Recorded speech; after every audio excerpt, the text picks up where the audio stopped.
Clay Luttrell. And I'm Deb Luttrell. And we thought we would just shoot a quick little video telling you guys, we're going to call this Journey Through the Years, I think. So this little video is just, we're going to talk about all the different things that we've done at Stitchin Heaven, all the different projects, the different spin-off companies, all the different events, and then kind of where we're headed today. Everything? We're going to talk about everything? Well, that would be a long video to talk about everything. Maybe not everything. Okay. We've been in business for 23 years. 1996 is when we opened. I think we opened on your birthday. Yep, because we get to have our anniversary sale every year on my birthday. Yeah, isn't that exciting? Yeah. Yeah, Clay always looks forward to that every year. Best way to spend my birthday ever. Ever, yeah. So let me just hop in and just, a lot of people ask me, how did you get started? Why did you open a quilt shop? Well, I'll tell you a little background. I was not a quilter. In the 90s, I worked for a major corporation, and I traveled a lot. And I have an aunt, or I had an aunt, she's passed away, bless her soul, who started quilting when she was 65, and I was just enamored by it. Now, I've been sewing all my life. My mother taught me to sew when I was 13. So I started quilting. I went down to the local quilt store and bought the stuff, and of course I did not take a beginning quilting class. And I loved it. I fell in love with it. I took it on my travels and all of that. And it was a great conversation thing for me to have on trips. Well, I got to the point in my business, or in the corporate world, that I realized Clay was in the 5th grade. He was about 10 years old, and I'd never spent a summer with him. And so I went to my bosses and the mucky-mucks at the corporation, and I said, I'd like to take the summer off without pay so I could spend some time with my son. And they said no. No. They just said no. So I did the most logical thing. I quit. So we did spend the summer together that summer. I know you probably don't remember it.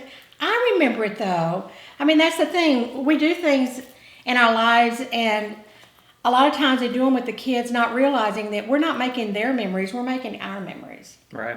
So that year we did everything. We went to Six Flags like 3 times. We went to every park. We went to kayaking and fishing at Beaver's Bend, and we had a great time. Well, my husband came to me and said, he works out of the home, and he says, why are we still, Jack, stay here. Why are we still living in the city? Why don't we move to the country? Because we could live anywhere. And so we started looking around. I was raised in East Texas. I was raised just east of Tyler and loved the area. And so we decided we would buy a property. We found a property right outside of Mineola in Haynesville. And we decided we would move to the country and raise emus. That's right. So what do emus and quilting have in common? Well, they brought us to Quitman, Texas, and I ended up opening a quilt shop there. I can remember, though, we opened the quilt shop in 1,000 square feet, and we had 600 bolts of fabric.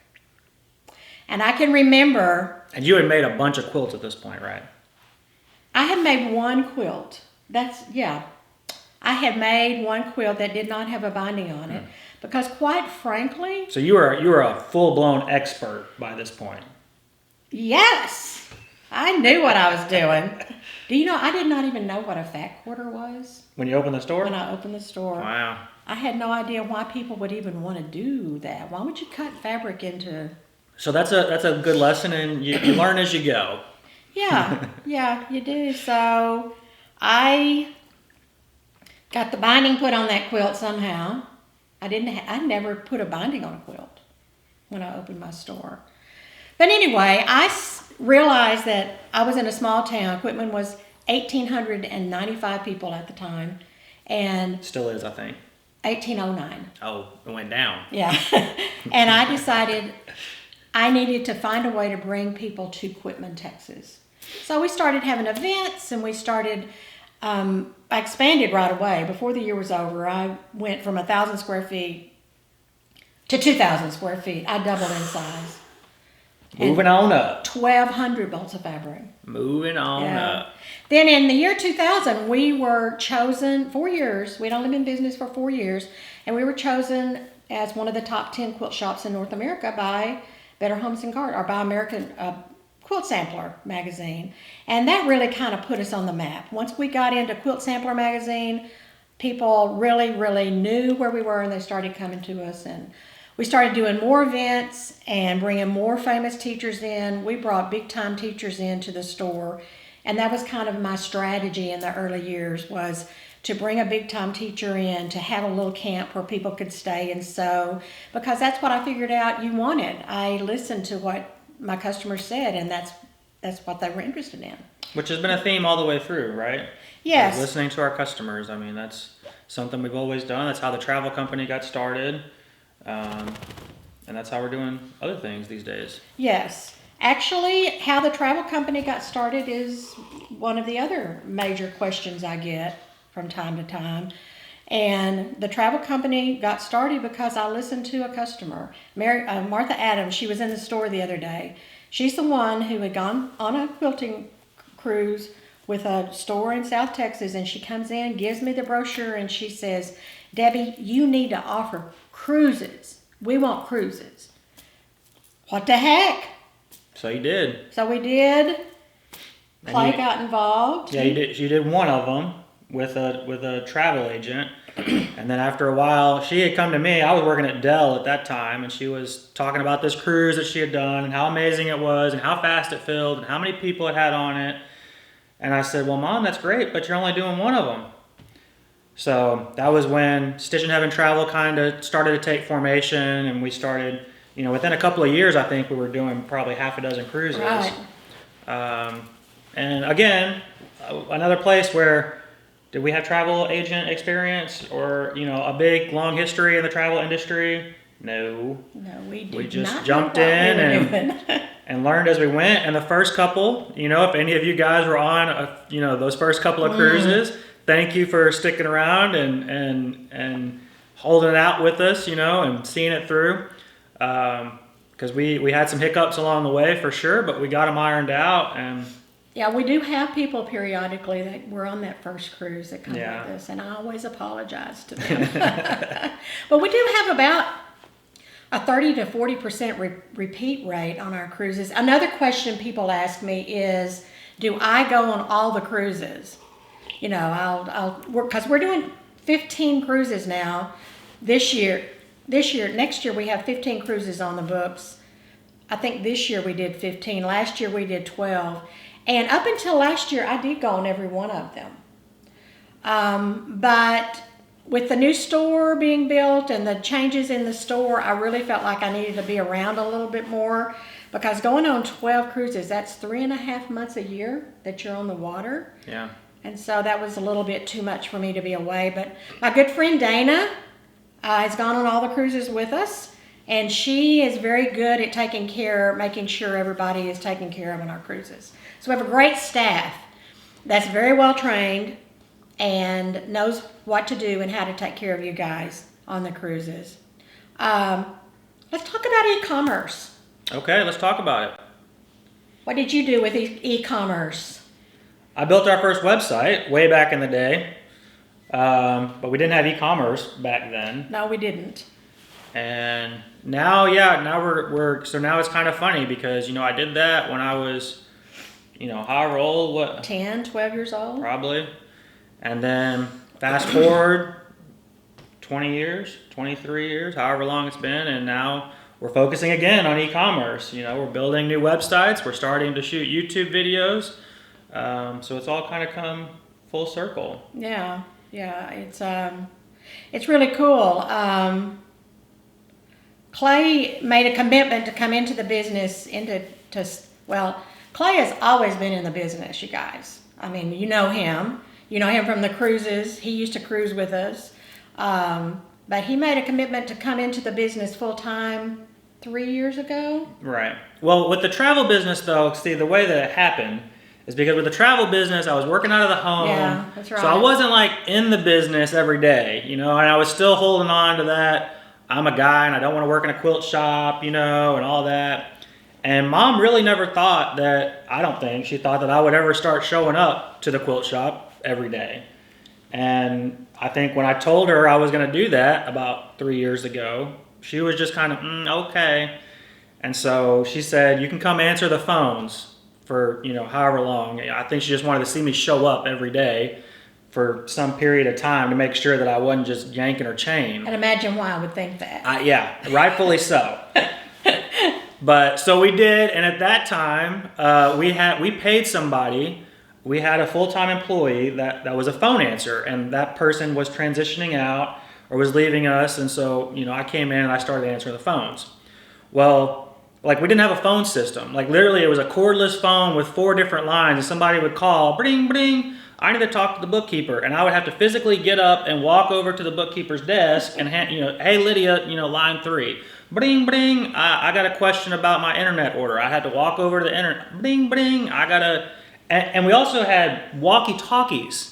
So if our block of the month department was up in another or still is right now, up in another building, and if I got a call for the block of the month department, I would literally put the phone on hold, I would pick up the walkie-talkie, and I would say, hey, block of the month, you got a call on line 3, and then, you know, and then they would answer it, and then I would hang up the phone. Well, needless to say, within 2 months, probably, we had a new phone system. Mm-hmm. We did. And then I didn't have a job. You know, so we had to find something for you to do. So that was when I just kind of started roaming around and, you know, figuring out what we needed to work on. And I guess that's kind of when, you know, the first thing that we did was hire a block of the month manager. And then we really started hammering on this new building. It wasn't too long after that kind of became the next big push that we wanted to make. And I'd always had in my mind, I wanted us to have a new building, and I never had the guts to do it. I needed someone to help show me the way. To push her off a cliff is what she's saying. Yeah, help me jump, which we have jumped. Oh my gosh, we've jumped big time. But also when Clay came on board was when, now this was like 3 years ago, and this is when we really started getting into Facebook advertising. We had advertised in magazines for forever. That's how we grew our Block of the Month business. Now, we're known as Block of the Month headquarters, and we have a lot of Block of the Month programs. I hope you know that. Hopefully, all of you belong to our Block of the Month program or have at least one. But for years, we ran full-page ads in the magazines, you know, in the quilting magazines. And that kind of started to fall off, and about that same time, Clay came on board, and it was just, you know, it's funny how God takes care of you, you know. One door closes and another door opens, and that's kind of what happened. Clay came in, and he was quite a bit more gutsy spending my money than I was. Had no problem spending her money. Yeah. And so he made a bold move into Facebook advertising, and we started doing these Facebook ads I'm sure you've seen. And that's how we've grown our Block of the Month program to the point it is. And one of the main reasons we have to have a new building is that. Now, let's see. We also have a laser company. We do. So that was step 2 after travel, really. We kind of skipped over that, but we started travel. Yeah. And we ended up, because of travel, we were bringing pre-cut kits on the cruises. So when you come on one of our cruises, the kit is already cut out for you down to the triangles and squares and the actual shapes. So you just, and a lot of them even have mitered edges. So all you got to do is sit down and start sewing. Well, at first we were cutting all these, or mom's staff was cutting all these by hand. And that started wearing the staff out as our travel business grew. And so we started outsourcing them to a laser cutter. And then fast forward a little bit, you know, shipping fabric's expensive. And, we can do this because we have lots of experience in the laser industry. And so we bought a laser machine and then started laser cutting them ourselves, which eventually morphed into what is Lone Star Laser today. And then Lone Star took on, cutting the pre-cut applique kits that you see. And then all that will actually be moved back into the new building. So that's been kind of a separate deal, but once we get into the new building, all of our laser machines are going to be in the store, which is going to allow us to bring you some new things and features. We'll be able to cut things on site. If you come in and you need letters cut out for some quilt that you have, we'll be able to do that. Or if you need some snowflakes cut out, you'll be able to just pick out a fat quarter. We can slap some fusible on it real quick, and then we can chop it out in the laser machine. And then we're also going to start doing some more pre-cut fabric kits, I think, focusing on that a little bit more. Again, another thing we're listening to customers with. We're hearing you say that you have problems cutting because of arthritis in your hands and that type of thing, and you like the pre-cut option for the quilt kits. Let's talk about the equipment store, the new store. Okay. This has been a journey for us, and we're very excited to say that within just a few weeks we're going to be moving into that store. They're putting down the floors right now. All we got left really is to drop the ceiling in the back and do some touch-ups. They're installing the toilets and the sinks on Saturday. So yeah, we're hoping to be open middle of October. It's a 17,500 square foot store. Originally, when we broke ground, it was 15,000 square feet. But halfway through the building process, we realized it was too small. So we are the biggest quilt shop in the state of Texas. I could comfortably say that. And then we have a phase 2 planned as well. We do, yeah. So currently, if y'all have been following us for any amount of time, we have a little retreat place called the Bunkhouse out near where we grew up, or where I grew up, not Mom, but the house that I grew up in. And that's a log cabin that sleeps about 12. And so we're going to be building a new retreat center right next to our store this time. So you'll be able to shop while you're at the retreat center. This retreat center will have 12 bedrooms. It'll sleep 24 people. It'll have a big open area for sewing and a full kitchen and dining space for all 24 people. Everybody has a bathroom, Yeah. Every bedroom has a bathroom. Right. So as opposed to doing shared bathrooms, it's more like a hotel style where you've got 2 people staying in the room with a private bath. And then we're going to do, so just recently, like within the last couple of weeks, we posted to Facebook. Okay, wait, let me tell this story. Okay, you tell the story. Yeah. I have been looking at tiny houses for my cousin. She's downsizing. And for the last probably month or 2, I've been looking at tiny houses for her because she was going to move into a tiny house. And they're so cute. You guys, have you seen these little tiny houses? They're adorable. And so one night, I don't know, just that bing popped into my head. And I get on my phone and I text Clay.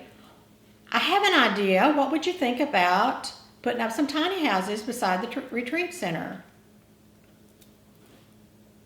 And my initial gut reaction was, I don't like that idea. It won't work, whatever. But I didn't say that to her because I don't like negative people pushing me down. So I just simply said, ask the people. I said, get feedback. And so she posted on Facebook, and within like 4 hours, I think we had 600 comments and 800 likes or something like. I mean, it was more engagement on a post than I've seen probably maybe ever. Yeah. I mean, for a post that we're not giving away something, it probably was the most engaged post we've had. Mm-hmm. So that was when I said, okay, well, yeah, we're on to something there. And then, I think she had originally talked about 1 or 2 or 3, and so now we're talking about 10, 12, 15. And then in addition to that, we're going to build a little pond out in the middle between the retreat. So this will kind of be on the retreat center. So the retreat center will have a view of the pond, and then also these tiny houses. And we're going to start with 3, but hopefully you guys will come and enjoy them. It'll be a nice little oasis. We're also going to start catering more a little bit to the men. So you'll be able to bring your husbands. We're going to have activities for them to do at Lake Fork. There's, hunting, fishing, golfing, all that type of stuff. So, yeah, so this is a great place for a couple, husband and wife, to come. Yeah. And or if you're coming from long ways away, like we had a lady in the store just the other day. It was from Brownsville, which is like 7 hours away probably. Mm-hmm. And she left at 5 o'clock that morning and drove all the way up to the store and then shopped till 5 o'clock and then was driving all the way home. So we have a lot of people like that, if we had somewhere for them to stay for, a reasonable amount, then they would probably just stay there and get to enjoy themselves a little bit more. Okay, well, journey through the years, we've kind of gotten sidetracked into the future, which is real exciting for us. But we wanted just to answer a few questions that you had about how we got started, where we've been. This has been an exciting journey. A lot, the question I probably get asked more than any other question is, did you ever dream that your business would be what it is today? And emphatically, I say no. I never dreamed it. And if you can dream it, you can achieve it, is one of my big sayings. And it's hard for me to even, it was hard for me to even dream this big. Well, you can't dream. I mean, you can't, there's no way that we could have set out with this initial vision. You can only see, metaphorically 10 feet in front of you. Exactly. But if you keep going 10 feet further and 10 feet further and 10 feet further and you keep trying to get there, then eventually and that's kind of what we've done. Step by step, we've grown a little more. We've diversified a little more. We're a pretty diversified company. I just want to invite everybody out to see us. We're going to be moving in a few weeks. We are not planning our grand opening, however, until February, because honestly, we're going to be getting in fabric. You can't just call up a fabric company and say, deliver me 6,000 bolts of fabric. You have to wait, the fabrics are released at a certain time. So well, and we did a big clearance. We have a big clearance sale going on right now.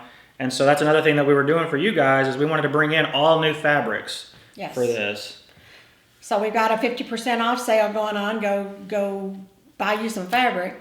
But anyway, I want you to come visit us. If you can't come for the grand opening, get on our website or get on our newsletter list, because we're definitely going to have information on that coming up, and that'll be in February. And just plan a trip out to Quitman to come see us, or maybe get your quilting group together and plan a retreat at the retreat center. You're going to be asking, when will the retreat center be open? I would estimate end of 2020. I'm just being, late 2020 is what I would say. Will we have tiny houses before then? I don't know. Anyway. Subscribe to our YouTube channel to make sure you stay updated, though. Yes, We'll be doing other videos like this. We'll be doing tutorial videos. We'll be doing other interesting stuff for you guys. Yeah. So, anyway, I'm Deb Luttrell with Stitchin Heaven. And I'm Clay Luttrell. We'll talk to you later. Bye. Bye-bye.